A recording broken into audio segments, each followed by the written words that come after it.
আমার এই মিনি আইফোনটা দেখেন, ডিসপ্লেটা একদম ভেঙে চুরে কিন্তু একদম চূর্ণ বিচূর্ণ হয়ে গেছে। তো আজকে রোজ শুক্রবার 31শে মে আমার সাথে ঘটে যাওয়া ছোট্ট একটি ঘটনা আপনাদের মাঝে শেয়ার করতে চাই। তো আমার এই মিনি আইফোনটা দেখেন, ডিসপ্লেটা একদম ভেঙে চুরে কিন্তু একদম চূর্ণ বিচূর্ণ হয়ে গেছে। তো আমার অফিস হচ্ছে বসুন্ধরা সিটিতে পান্থপথ। তো আমার গ্যারেজ হচ্ছে আমার বসুন্ধরা মার্কেটের অপোজিটে। তো আমি গ্যারেজ আসলাম, সে বাইকটা বের করলাম, বাসার উদ্দেশ্যে রওনা দিলাম। তো হঠাৎ খিলগাঁও আওয়ার ব্রিজের ওপর আসার পর আমার কেন জানি মনে পড়লো যে একটু ফোনটা দেখি, হাত দিছি, দিয়ে পকেটে আমার ফোনটা নাই। তো নাই, আমি আমি আমার ব্যাগ চেক করলাম, আমার ব্যাক সাইড, সামনের সাইড সব চেক করলাম, তো নাই, ফোনটা নাই। তো আমি আমার বাটন ফোনটা দিয়ে আমার এই নাম্বারে কল দিলাম।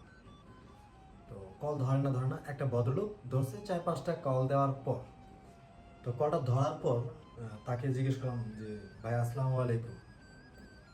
বলতেছে কে বলছেন? যে ভাই আমি তো বলছি যে এই ফোনটা হচ্ছে আমার। তো ভাই বলতেছে যে আপনার ফোন, তো আপনি কোথায় আছেন? যে আমি তো ভাই খিলগাঁওয়ের ব্রিজের উপর আসছি, তো আপনি কোথায়?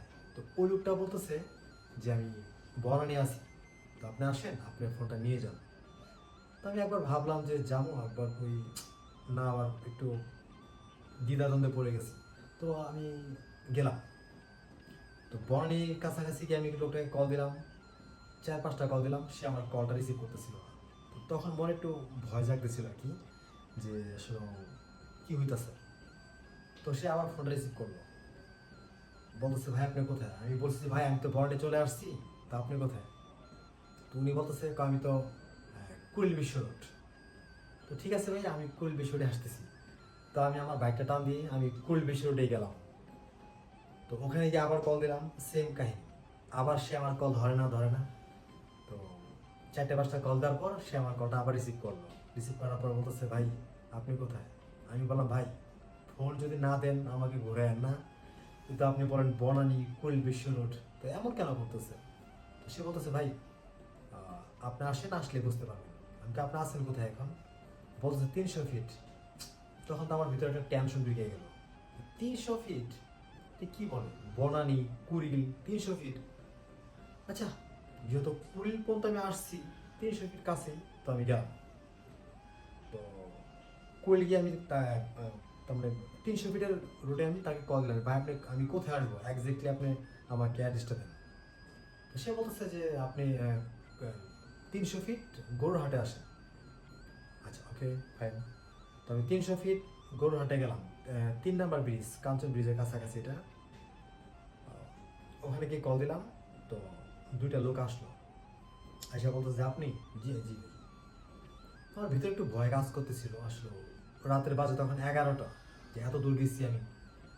তো বলতেছে এনেন আপনার ফোন, দেখেন আপনার ফোনটা কি অবস্থা। তো আমি কি ভাই ফোনের কি ডিসপ্লে ঠিক আছে? কয় ভাই আমরা দেখি নেই, জাস্ট আমরা পাইছি, জাস্ট আমরা পকেট নিয়ে আমরা রেখে দিছি আর কি, আপনি কল দিলে রিসিভ করলাম। তো বললাম যে ভাই আসলে ফোনটা আপনি কোথেকে পাইলেন? বলতেছে যে মগবাজার, কারণ আমি মগবাজার হয়ে যাতায়াত করি রেগুলার। তো মগবাজার এটা ফোনটা পড়েছিল। তো হ্যাঁ, এটা আমি বিশ্বাস করি যে আমার ফোনটা ছিল পাঞ্জাবির পকেটে, তো এখান থেকে ফোনটা পড়ে গেছে আর কি। তো ভদ্রলোক 2টা ফোনটা আমাকে দিয়ে দিল। দেওয়ার পর আমি বললাম ভাই আপনাদের জন্য আমি কী করতে পারি? বললো ভাই আপনি কী করবেন?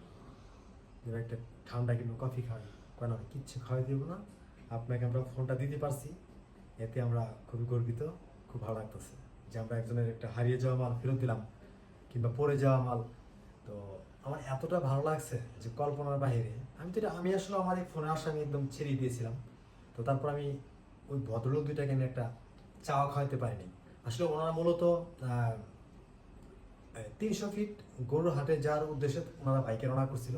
তো যাওয়ার পথে আমার এই ফোনটা ওনারা রাস্তা থেকে কুড়িয়ে পায়। তো পাওয়ার পরে ভদ্রলোক 2টি আমাকে আসলে ফোনটা আবার ফেরত দিল। তো আসলে পৃথিবীতে এখনও ভালো মানুষ আছে।